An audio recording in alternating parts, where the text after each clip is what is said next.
As we thought that as we are not that many here, it would be good to hear also who you are and why you decided to come to this session. Hello, please, welcome. So without standing up, I will just pass the microphone to you to say your name, from where you are, and why you're here. Thanks a lot. Hi, I'm Graham Price, Hong Kong Scout Association. Child protection is something which we haven't really put forward in a big way in Hong Kong. It doesn't seem to have been anything that's on the agenda, but there is increasing awareness, and those of us that have come from the international community, of course, have brought experiences from elsewhere.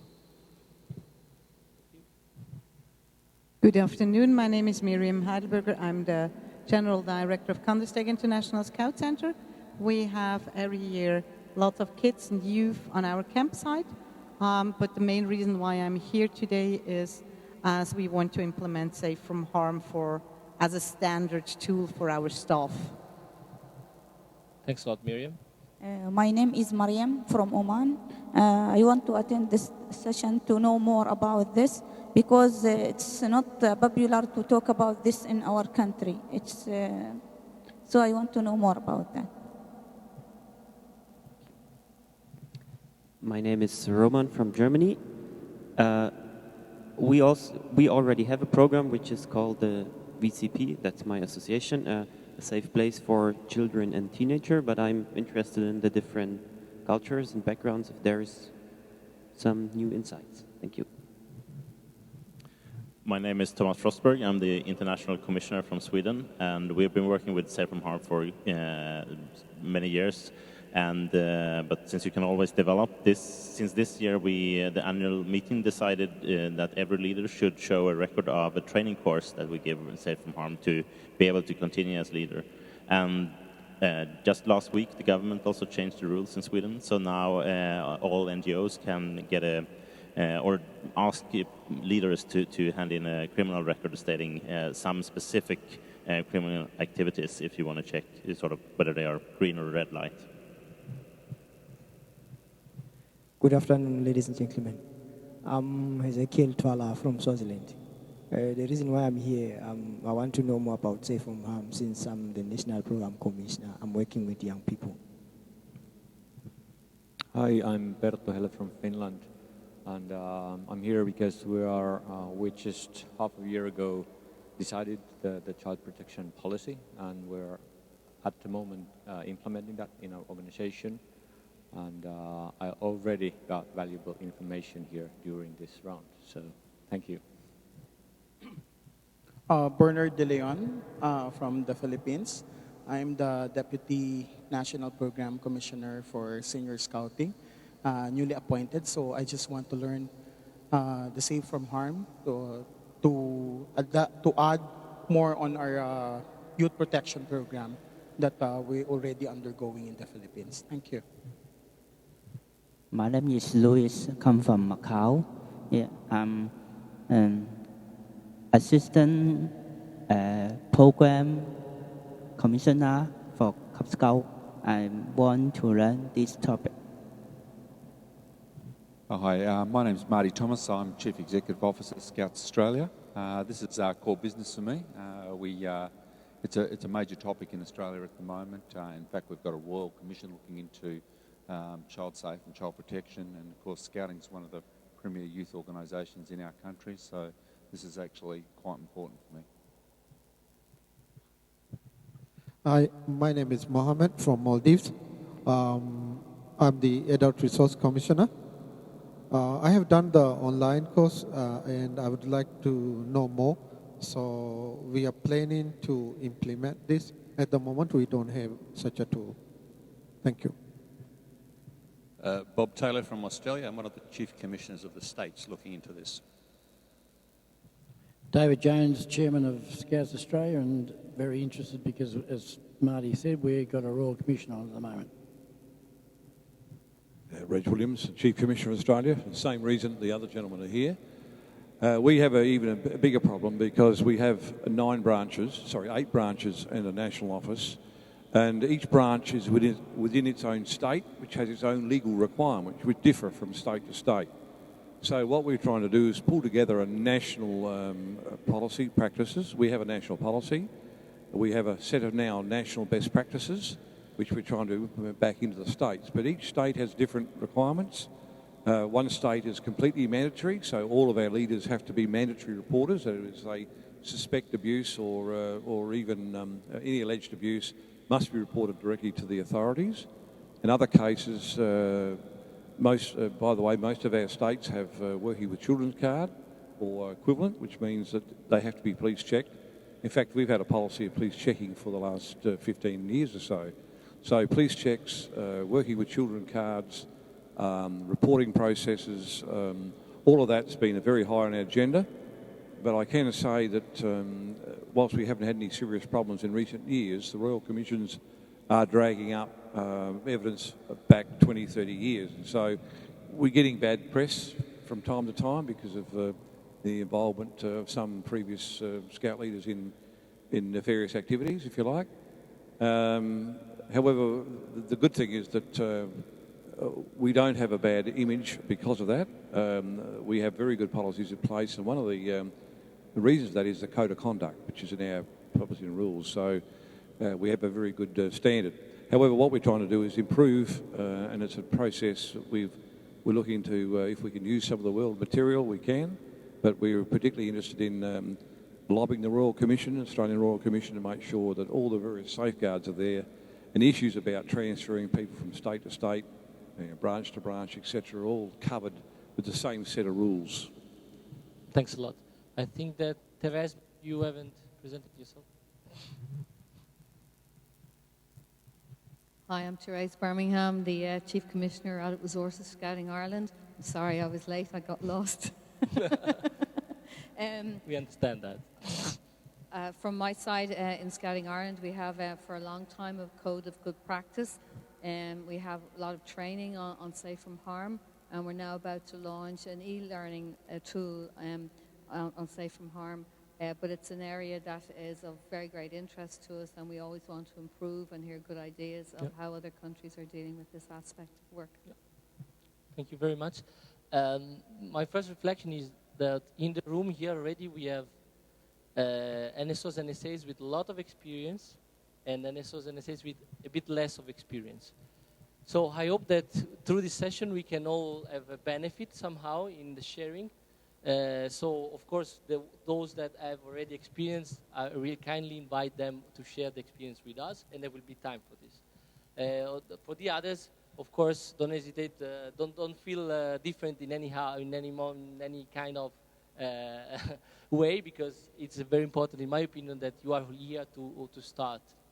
So, as a clarification of what we are going to do, the objectives of the session that you might have seen on the website too are to deepen the understanding and raise awareness about the urgency to take actions in the field of child protection,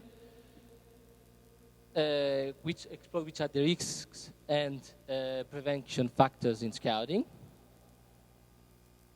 and also obtain an overview of what are the already existing tools, because there are many things already produced. So it would be good just to remind ourselves what those tools are, and maybe to find new one coming from your experience. So we will begin now with the campaign done by UNICEF on child protection, and we will see the movie. We just need to turn off the lights. Okay, a movie from the campaign Make the Invisible Visible.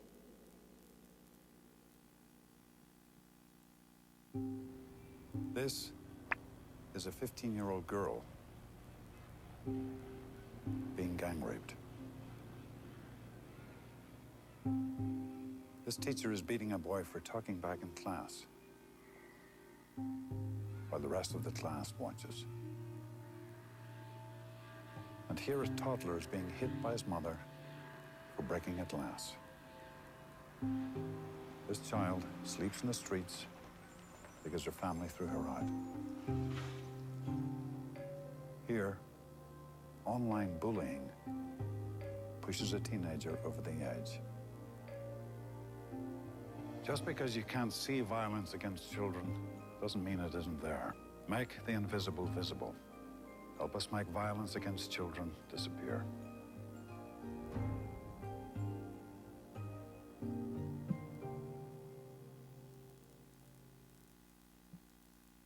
Okay. So as we saw here, it is a reality worldwide actually, and it is a priority in many organizations actually. So what we are going to see now is actually some numbers and figures from the reality worldwide, and you can give a try and try to guess what these numbers might mean in this field actually.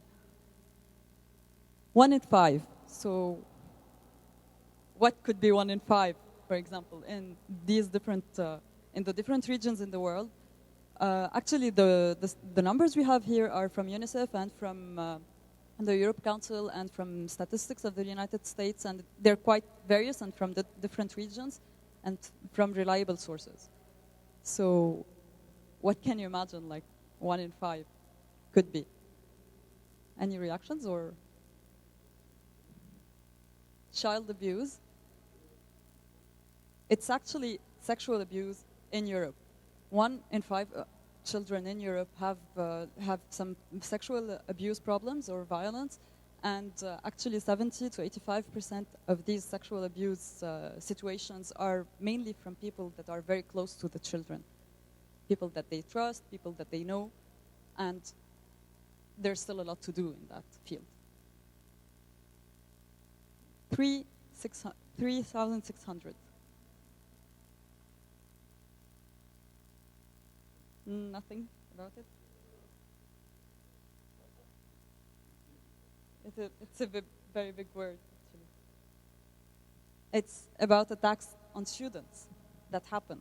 So there's like 3,600 attacks on students that happen in the schools by teachers and by peers also. Yeah. And it was in 2012 that they had those numbers by UNICEF. 40 million children under the age of 15 have violence attacks and neglect. And 1 in 4. What are the forms of violence that happen a lot in your ideas, in scouting or in different educational frameworks, for example? And this is about bullying, actually, because there's 1 in 4 children that are being bullied, that suffer from bullying, if we want to say, and 4% of the people or the teachers, they don't really see that as a problem, or they don't really recognize that. Whereas 14% is a number that's by WASM, and 14% could be the number of the percentage of associations that are doing and implementing policies about child protection and about the safe from harm policy or direction. So I think this is an important element, this last one for me. So only the 14% of NSOs and NSAs are addressing this issue. I think this tells a lot of how much we are underestimating the issue. This statistic is from 10 years ago.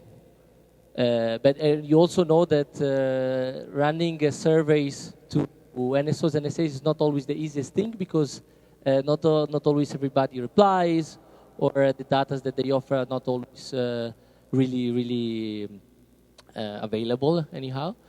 And I really hope that after 10 years, after all the work that has been done in the past decade on Safe from Harm, with the jamborees and with the e-learning tools that have been developed, this number has increased a bit. Let me be a bit pessimistic here to say that I'm not sure, actually. We have some very good examples here of NSOs and NSAs that have worked on it, but there is still a lot to do.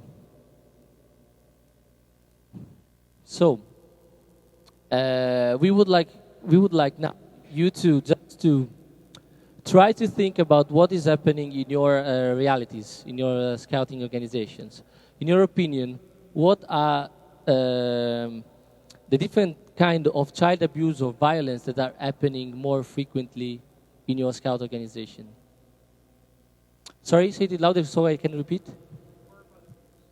Verbal abuse. We will write them down maybe as well.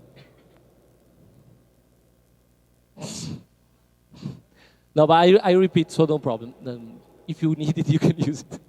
So verbal abuse, that's one. I really invite you to think about what is really happening also at the local level, in the real, where the real scouting is taking place. Please go. Bullying. From Finland.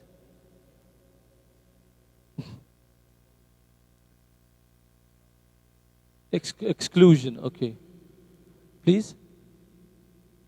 Sorry, I haven't heard. Sexual abuse, sorry, of course.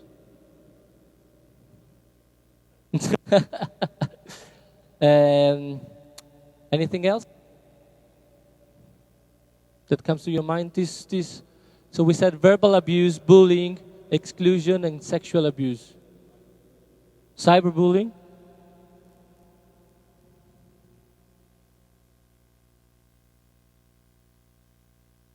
Anything else?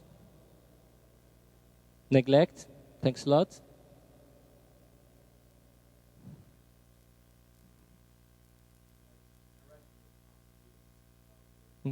But in terms of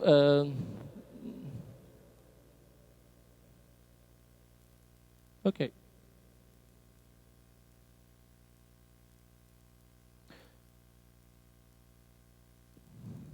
I think that it's important already to recognize that, okay, we present ourselves to be safe organizations, but maybe the first step is already to recognize that violence most probably is happening anyway, and we are going to find out also a bit more in depth why. So, that's correct, yes. I thought that with harassment you were also mentioning that, but very good.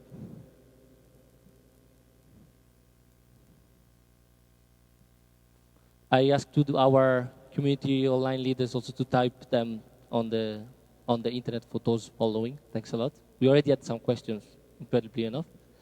Okay, if anything else comes to your mind, we can move forward. You want to say? So the difference actually, the different types of abuse that we have and wasn't defined are the physical abuse, the sexual abuse, emotional abuse, neglect, and bullying. So physical abuse is any type of injury that an adult is doing voluntarily to another child or a young person.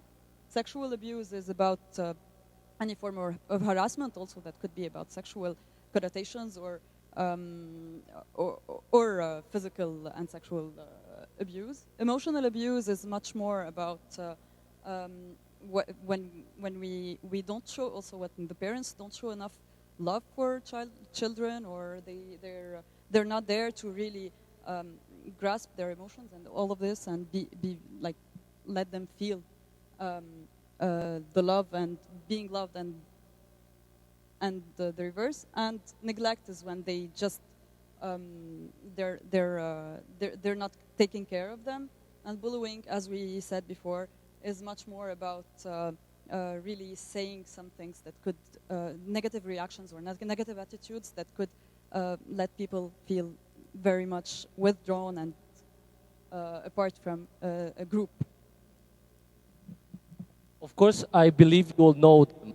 You have been unfortunately maybe experiencing that this is happening in your organizations. I hope not, but I'm sorry, but I think that the reality that is, and if it's not happening in scouting, it's happening outside. And as leaders and for our educational purposes, of course, we are interested also in what is happening outside scouting, because then, of course, it's reflected also in what the young people and the children that we have in scouting are doing. I want to tell you just a very short story. While doing some of these kind of trainings and events about Safe from Harm, I remember once, I will not say the country because it's not relevant, but saying that our organization is small, quite small. We all know each other. We all know the leaders. We know we are all good. We are scouts. How can we be bad people? So we don't need to develop any kind of child protection or anything like this. When I heard that, I said, I'm very glad that you are here with us today, because I believe it's important to realize that there is not such a thing. I mean, because violence exists in society, and we are in society as scouts. Therefore, the equation is that violence is in scouting as well. What we need to be able, of course, is to be able to recognize that, and then we will look later how to maybe react to it. Okay. So, we will start with some work that we ask you to do, because I think, of course, we believe there's a lot of knowledge and expertise already here. So basically, we will ask you now to split into three groups,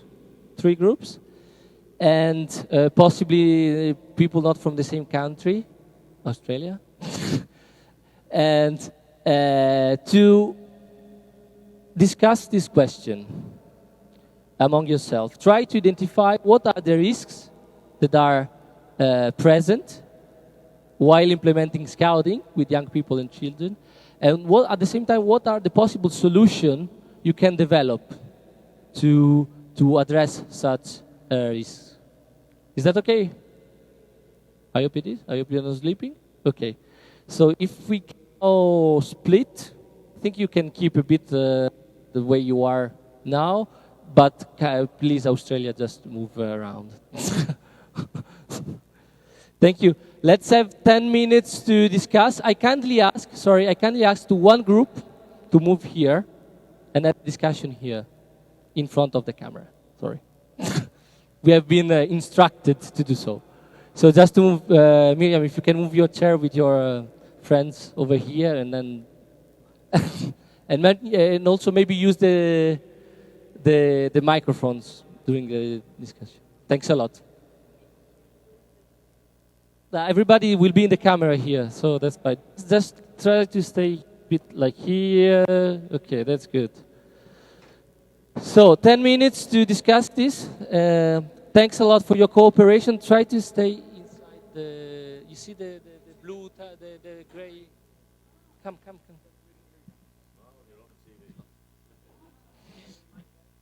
Yes, we work with the microphone that our online community can follow. So, what are the risks hidden? I think we split the question into half, and we start with what are the risks hidden, and after that we answer it with the solutions.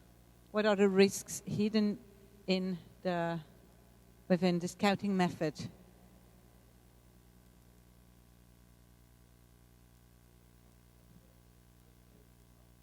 What would you say? I'm not sure if it's like this in other countries as well, but in... Sorry, continue without the microphone. Continue without the microphone. Let's continue with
Hello.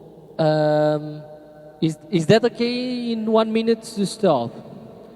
No, it is okay. We are going to discuss even further later. Just a remark, let's try not to focus too much now on the tools you can develop as tools, but more about the solution that you can put in place that are already present maybe in the Scout method, or some attention you can pay to specific elements, not just the tools. We can discuss that later. If you have already identified that, that's fine. But then, okay, very good, thank you. 2 minutes.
Okay, that's great. Just please go back to your positions.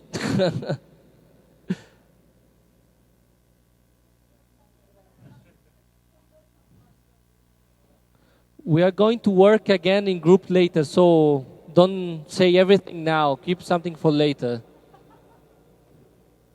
Too late.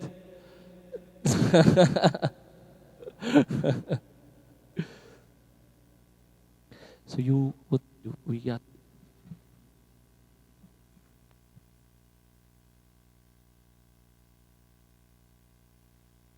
Thank you a lot for taking this so seriously. I kindly ask now one representative for each group to come and here where the green cross is, to present the amazing and smart thoughts you have identified. Miriam? Okay, thanks a lot.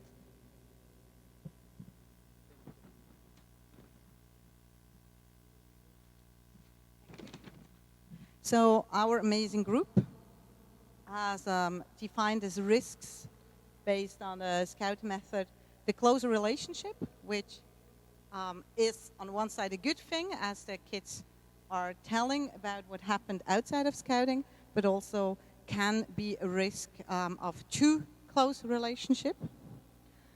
Then we saw the leader as a risk, but also, of course, as a possible solution or training, that bullying is not prohibited by the leader through insufficient training. Also by the question, is he taking his responsibility as a important, or is he understanding the responsibility he has? We also saw the insufficient training for this leader as a risk, that not only in terms of prohibiting or stopping things, so about leadership questions, but also about facts. Maybe he is not aware of what could happen because we do not train it.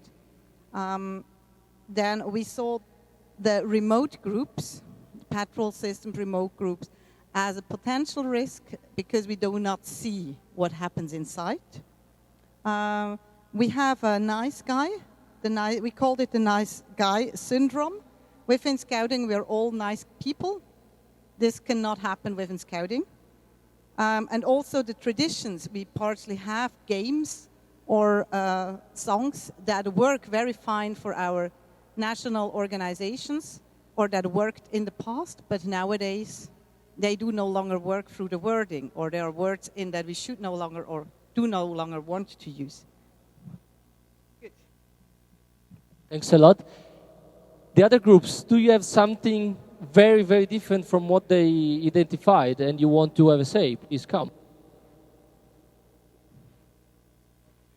Yeah, sure. We tackled this by looking at the outcome. What was the risk? The risk was bullying. We took this from a youth perspective, not youth leaders' perspective, so youth to youth. So the risk was bullying by individual patrol members or by patrol leaders in their patrols. The second one was physical violence by patrol members, was bullying, pushing kids around, and so on. And the third was sexual abuse, and we took this from youth to youth as opposed to a leader to youth. So we took this from a youth perspective. The solution, we thought, in the first case...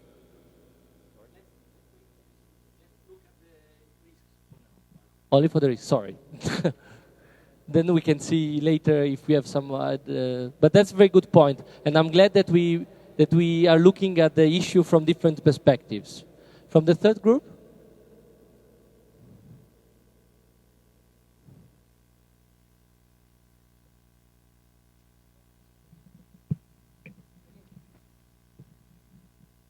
Okay, with our group, we found peer-to-peer as a risk, and also internal silence, and the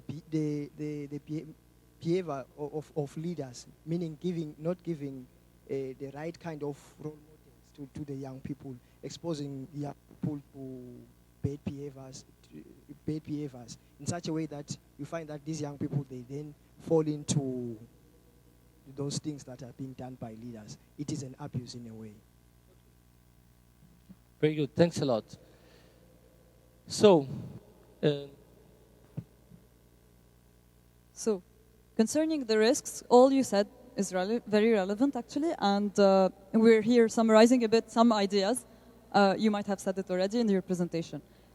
First, we have to acknowledge that some people come from a different background and are from outside of scouting, and they come into scouting, but they have some violence happening in their homes or in their houses. And that would affect also the way they conduct in scouting, because it increases the probability that they would be very violent with others. And there is some violence and cases that happen in scouting and that are not really said, and they're just like taboo or put aside, and that is not very good because the person will be very much affected by that. Yes, I'd like to add, just to reinforce on what you were saying, the different kind of levels you can have, because we can have the leaders to the young person. I'm referring to kind of abuses or violence. Young people to young people, young person to young person, leader to leader, young people that is offended outside scouting and it brings in scouting. So I invite you to think not just about, of course, the patrol system, it's very relevant, but there are different kind of way to looking at it. And the second point is about closeness and proximity, as you said, and the fact that the leader and the scouts are very close together. It might create some uncomfortable situations where they could be danger. And there's also the idea of trust, because the scouts trust a lot their leader and they see him as an example for them. And he could have an influence on them, on if he neglects them or if he just is not very well aware of what's happening with them. They could feel really rejected from the group, and that's what bullying happens, and that's very disturbing for children.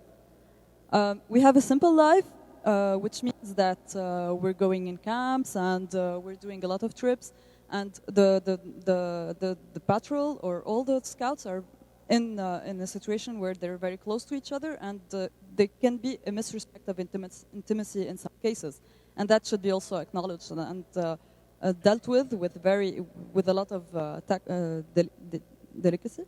And the traditions, as you said, some games and some rituals are being reproduced and redone all the time without really thinking and reflecting about the purpose of the game and why we're doing that. Some of them are not very relevant now today, and some of them might be like do some physical abuse for some children or young people. As you can see, I think we are not talking only about like huge, big cases of abuse here. We are talking about more about this light kind of violence that is somehow present in our work with the kids. So I really invite you to, of course, to take care of, to pay attention to what you identified, and also this that it's trying to summarize a bit. But we really would like to focus you not on these severe cases of sexual abuse that unfortunately are happening, but more on the ones that are maybe, I come from an association in which this is still a problem. And Scouting is 100 years old, and we are still discussing this. And I think it's time to stop, to always discuss this kind of tradition and rituals that are really bullying, the purely bullying. In some cases, even very violent. Could present the solutions. Could you come up with the solutions you found for the risks, and we could afterwards summarize also what we have. So that not a different.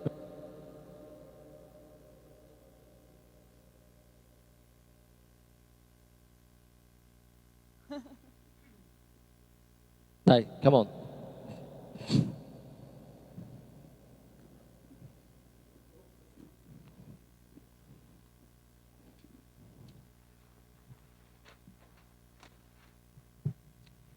So the first solution we came up with is the training, which is a big part of Scouting. So then we have a great chance to reach out to our leaders and raise the awareness of the topic and make the people talk about it. One solution is reporting to proper authorities, which can be also a result of proper training. Leading by example, because we are nice guys in the Scouts, so that works. And the responsibility we have in our structures and with our structures, that's also a great chance for that. Thanks a lot. I keep that.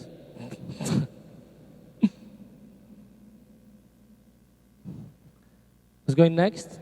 Already very points, of course. We are going to record all these points. We are not just throwing away the flip charts. We keep them, and everything will be on the website as well. So, thanks a lot for your work. It's very important. Wow, thank you. Thank you, Chief.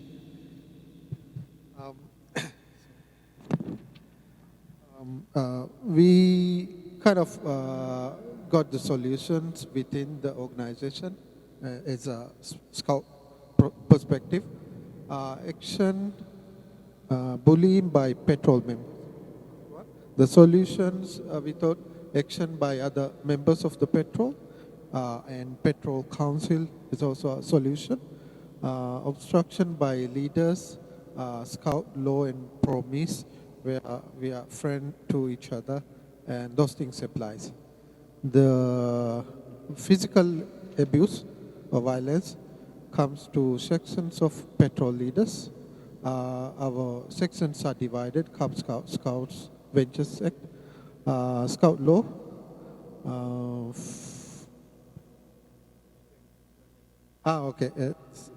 respectful and friendly. Okay. Same as above, section H range that also stops this violence, because big kids cannot give violence to small kids. As sexual abuse, we thought more than 2 youth usually don't involve in any activity. Usually patrol or team is 5, 6, 7, like that. No mixed gender accommodation, so usually patrols are in different sex. Okay. In the case of leaders also, it is genderly separated for the... Thank you, thank you. That was, I really liked it. It was really focused on the method, on the scout method and on the patrol system. That was really good, I think. Also the other, I mean. Thank you. Thank you. So yeah, let me go back to this. Well, first with the group leading part, we talked about training and being aware of the possible problems, for example, regarding to peer-to-peer problems and abuse of power. About leadership and adult role model, well, make sure to be aware of what kind of role model you are giving in the first place. And then about the internal silence, maybe try to create such a comfortable and trustful environment where you can actually talk about difficult things, which are maybe raising some unpleasant feelings about us as a group. Thank you very much. We move.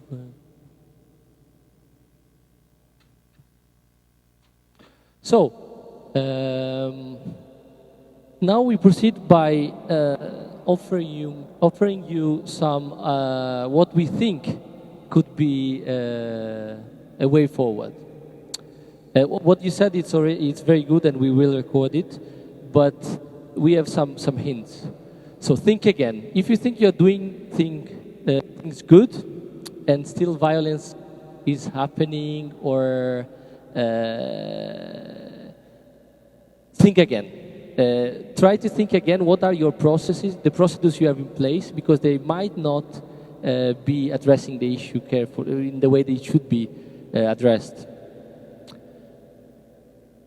This is what I was saying before, heavy versus light. I think that the 99% of the cases of abuses and violence, we could define them light, in the sense that they are not severe cases. So just not focus on the severe cases, sexual harassment, all the pedophilia, all these cases that are very popular nowadays, unfortunately. But please focus on the light ones that are much more common in our associations.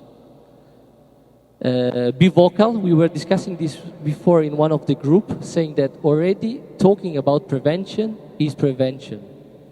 And because, for instance, by talking about it, by saying that you have a policy, child protection policies in place, will maybe keep bad people away from your organization, and you will be seen also in terms of image as an organization that pay attention to that. That it's not something that is given, that is granted, but you really pay attention. The method, as we were discussing, the method has some risks. The scouting method has some risk for possible cases of violence and abuses. This is history is telling us so. At the same time, the way you have identified, the scout method has also the potential to solve such issues if it's applied correctly. If it's not applied correctly, like traditions become the most important thing, while instead of reflecting about the actions you put in place, then I think you are in the wrong way. Network. I think we should finally open our doors and go and ask support to others that have been working on the issue, maybe better than us, ministries, other NGOs that are working on the issues, and not try just to think that we can solve all the problems on our own. Because this is valid for Safe from Harm, but it's valid for many other things, but in particular for this. We might not have the capacity to identify what are the key elements we have to develop to be successful in this field. And then be prepared. Of course, we know what that means, but be prepared in case something happens, something really bad happens. Be prepared for emergency solutions. Be prepared to know what to do. It could be, I mean, the most important thing. And you see, apply to the law of your country. You were saying before that you have different laws in Australia. That's the same in many. I think about Germany. I think about Spain in Europe. The regions have many different laws, but apply to the law, but also to the law, to the Scout law, because if you apply the if you apply the Scout law as well, you are already safe in a way. You are already putting some effort in being safe. So thanks a lot.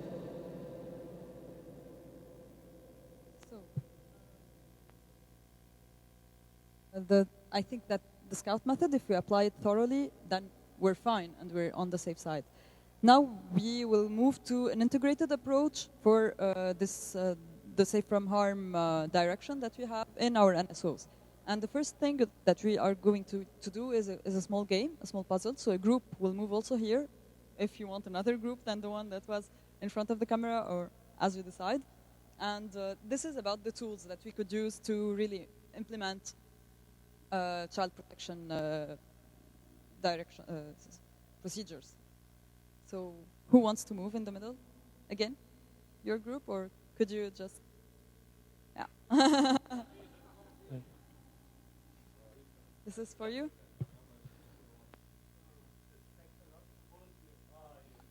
And this is, and this is for you. Okay. Very easy game. There are some definitions that you need to match some names, and then you need to match with the definitions. So just please make a circle or something like this and try to put them together. Of course, the game is not just to find the solution, but maybe also to start discussing the different elements. Not just in the middle, exactly.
Don't cheat, just looking at the colors, please.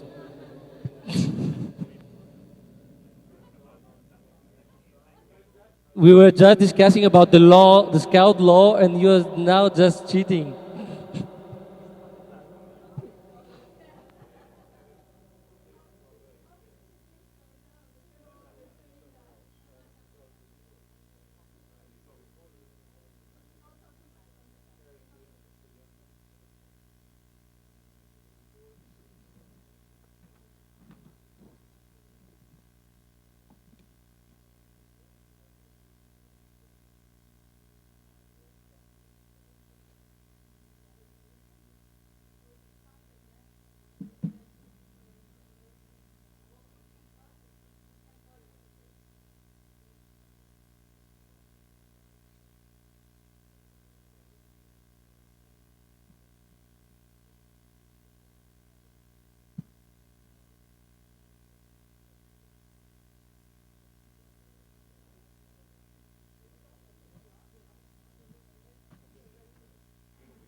So, I guess.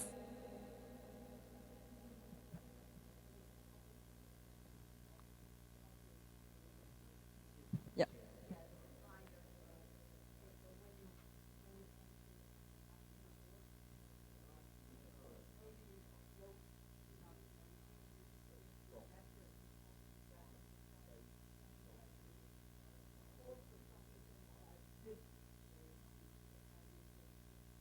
Okay. So just to be quick a bit in the exercise, could each group choose one of the tools that he finds very relevant to just present it in front of the others, and then afterwards we will go through the names and move to the other step. You could choose two in case the other group chose the same to present another one, 2 or 3. Or if there is something not clear as well, you can say it. If you were not knowing about one of the tools as well, by any.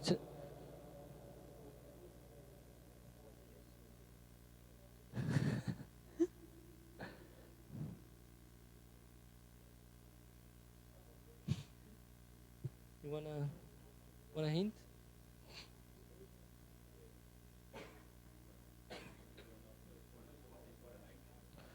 Well, as long as you have identified, you have matched the definition with the names, that's okay. If the puzzle is not composed, we can finish it later. Huh?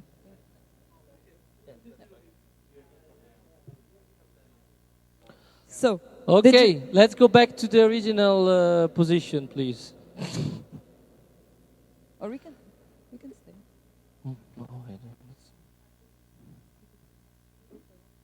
No, but then, I'm not sure that.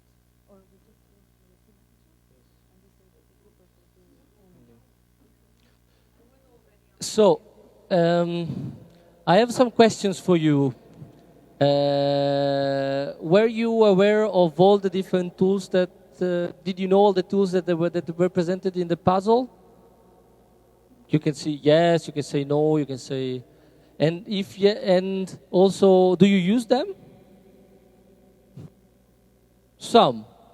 Okay. What, in your opinion, are the most relevant ones?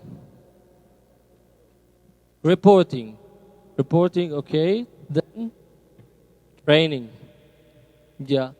But do you think they are all, I mean, some of them are all useful or less useful? What do you think? Blacklisting.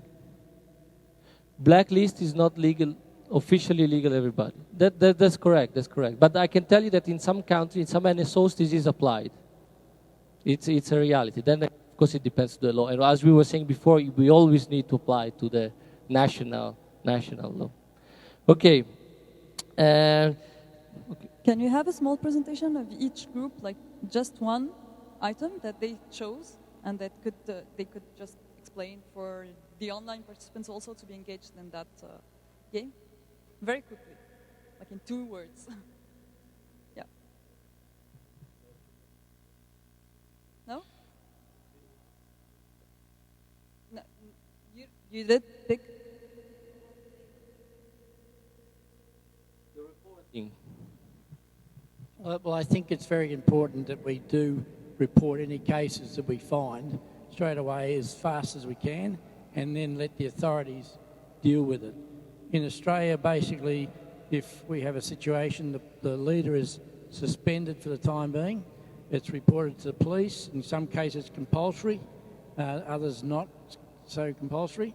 But when the police has done their check and they've found out whether if the person is basically guilty, I suppose you could say, the person is totally suspended from the Scouter movement. If it turns out it wasn't the situation that they thought it was, the leader can come back in if he so wants to, or she wants to. So that's reporting, I think, is very important. And it helps also in supervision also. Another one from that group? Yep, please. Oh, yeah.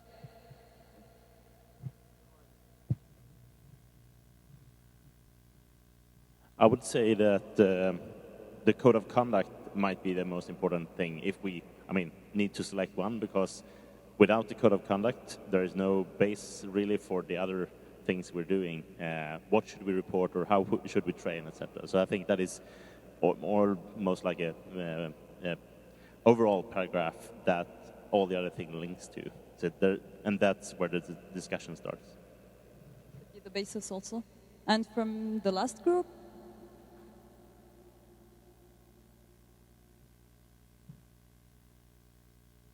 So with us, we picked two. The first one is recruitment. We strongly believe that the selection procedures will help to screen out and discourage all those who are not suitable to join our organization.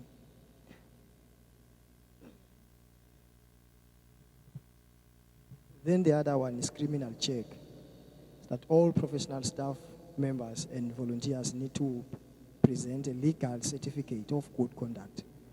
They can work or volunteer only if it is clean or related to child violence. Sure. Previous group, the code of conduct. What we found in practice, I think you referred to heavy and light incidents. The heavy instances are easier to see because they're quite physical, or they're a sexual nature which have got to be reported to police and dealt with by the police. However, in Australia, only about 30% of all crimes reported to the police are, in fact, is the person convicted. That means the person has then been sent back, if you like, for us to review.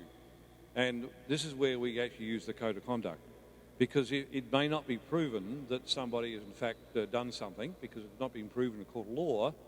But if that person was, in fact, contravening, in nearly all cases, they're contravening a code of conduct, e.g., they've not 2 litres at a site, or they've had mixed accommodation, or they're doing things against the code. And in all of the cases, we can deal with these using the code of conduct as the basis for taking some action against the leader or the supporter or the other person involved. So the code of conduct is critical. So if you use that properly, you can deal with almost any incident that we have in scouting. Yep, sure. I'd just like to support Reg and that, go a little bit further. I think with child protection, child safety, I think it's great that you identify a priority of things that are important, but I don't think we should ever lose sight of the fact that it's a holistic approach. In fact, it's not just about one element, because if you start to focus on just one element, then actually what happens is you lose sight of other things. So it's a complex game. I think every part of the puzzle actually is really important. So, there is a risk sometimes to prioritise, and I think, as much as that's important in a session like this, in the real world, you actually have to work them all together. Thanks a lot for this remark. That really is bridging to our next point. But please, Therese, if you want to... No, it's just one thing about the code of conduct. It's fine to have a code of conduct, but it's important that it's implemented at every level and appropriate to the age group that you're dealing with. So, it's great. Yes, it's a starting point. It's great to have it on your statute, but how you use it and use it with the various age groups is the important part of that use. Yes. This is a concrete example of a struggle that some organizations are facing now, that something was developed because it's good, of course, the code of conduct, by, for instance, the national level, while it's not then really taken on board by the local level. This is happening. So we have this experience already. So I invite you to think, when you want to develop something like this, which is a bit top-down, to think on the other way around. Maybe it would be good to talk with the leaders what would be the most relevant tools for them, because otherwise you end up with a tool that is amazing on the paper but is not used. But this is sorry, Sarah. Just one thing also about the recruitment and the criminal check. It's very good to have the archive, to have all the files necessary when we're recruiting people from outside, because they might have some experiences that we don't know about and we couldn't know about if we're not really aware of the profile and the past experiences of the person. And it's our responsibility. Everyone is responsible for that. Thanks a lot for supporting to bridge to the next point, because of course the puzzle was not there just. It was there on purpose, and it's a puzzle game on purpose. Because of course, if you take one piece of the puzzle alone, most probably it will not be of any kind of use. While if you put together all the different pieces of the puzzle, this could reach a much bigger impact.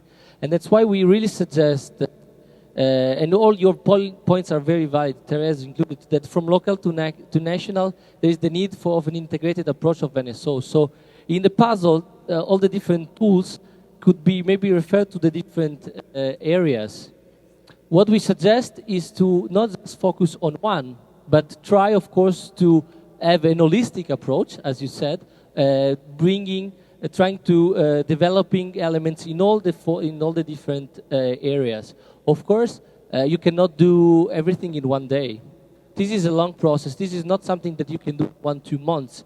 And the NSOs that have done that in the past, I'm thinking about Germany, I'm thinking about Sweden, because that's the experience that I know. For them, it took years to go to reach such good results, and they can also tell you that sometimes they decided the wrong ways to go, and so they went back and tried something different. Time is flying, so we need to move forward. But so the next point would be really in line to what we are saying, that for us, the methodology that you put in place is more important than the tools. The fact to have an integrated approach is more important than the tools, because the tools need, of course, to be adapted to your needs, to your reality, and they are not applicable for everybody, for everything. I really like the comment on code of conduct, but in some association, maybe this is not the way to work on that, because the culture is different, because the reality of society is different. So I invite you to check what are the different, all these different possibilities you have. So it's not the first time we are talking about safe from harm in scouting. You all know that, and I'm sorry if this is a bit of repetition for you, but this started in 1990, basically. I'm not going through all of them. This is just to remind you that we are still talking about it. And still, not many organizations around the world are really working on it. Some are, and they are doing an amazing job. But I think that at this Congress, we are asked to look forward to what we want to have, to what we want to be in the future. The fact that we need to provide safe environments for young people, this is something we cannot forget. And still, there is a long way. There are many, many people, leaders, organizations that are not recognizing this as an issue. And maybe the fact that in this room we are not that many, it's something that proves that as well. And for me, this is quite worrying. But I don't know for you, but for me it is. Keep Scouts safe from harm. You can find these documents, or reference to this on the web page. I just want to fact that we had the peak with the Sweden in 2000. It was amazing with the training for all the ISTs and leaders and the amazing conference.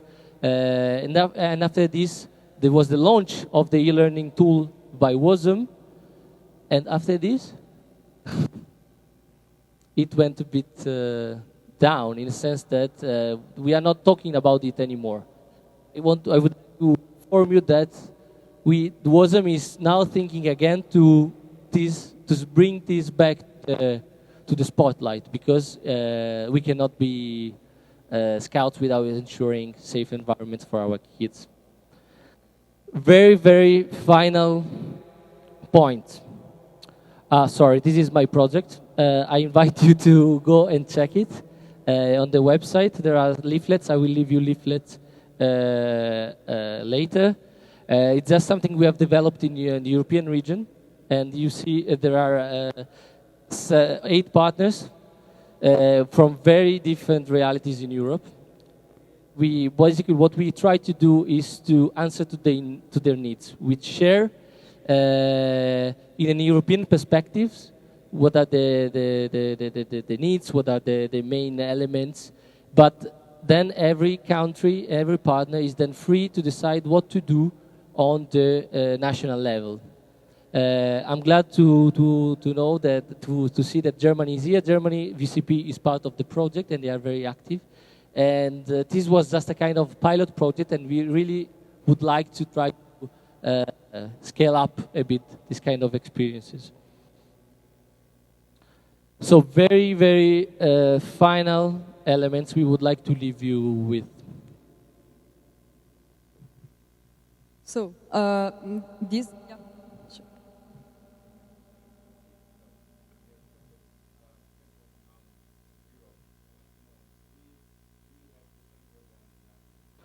We don't at the moment, but as I was saying before, WSEC is thinking about relaunching this topic to all the NSOs, and we are waiting now for news about this.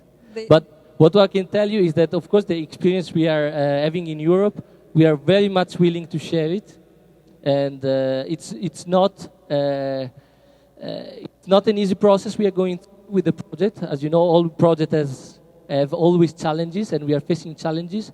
But I think it could be a good example, and I'm very much willing to share everything we are doing with you all, and you can already follow that on the website. I'll give you all the information later. Is that okay? Yes, and there's an e-learning tool that will be the e-learning tool of the European region will be exposed in the network session afterwards. So whoever is interested can also attend the network session, and WSEC is going in that direction also, but still it needs some refinement before talking really about details.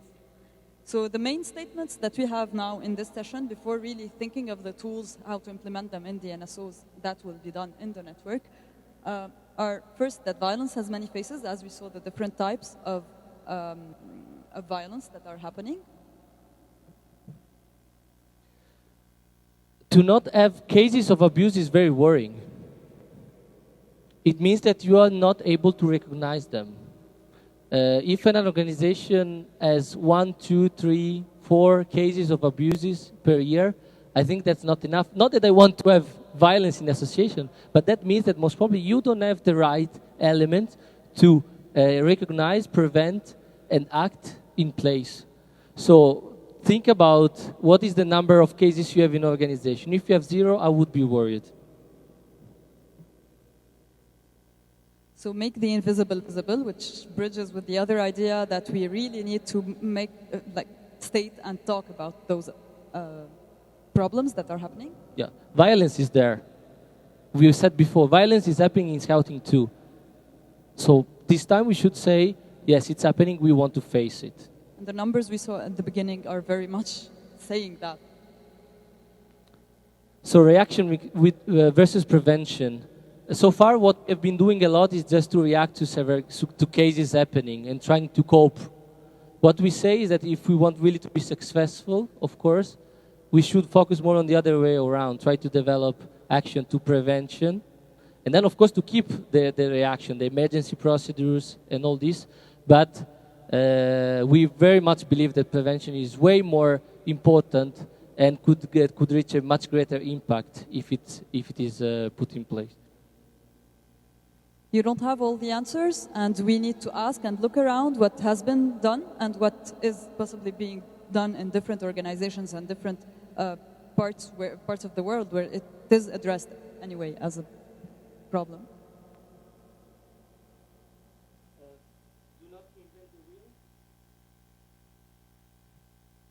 There is already a lot of material available. There are already a lot of organizations that have done very good work.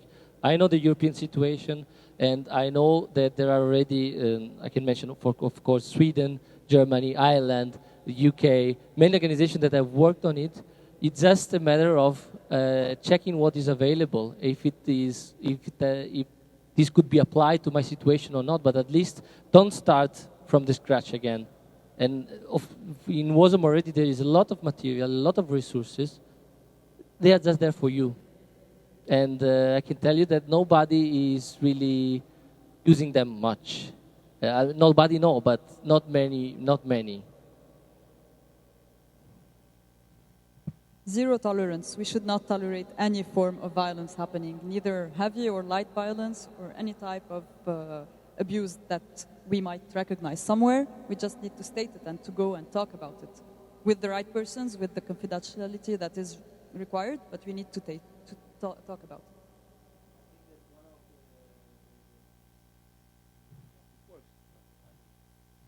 Batteries. We have one of the problems we have in scouting is really that no, we are not going to say anything because he's a friend of us. It's just the first time he's doing something like this, and this is not acceptable anymore. And this is where we are going to get into troubles, big troubles. So what we recommend is really zero tolerance, because this is safeguard the young people, but the organization itself.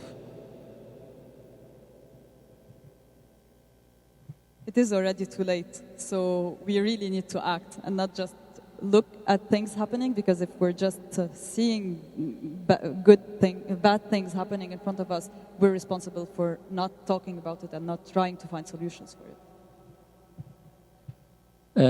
Our time is over, I think. We have a networking session later. So if you're interested to keep talking about the issue, we are not going to repeat the same thing. We will just sit here in a very informal way, try to find solution together, the way we can work together. If you feel like we are here.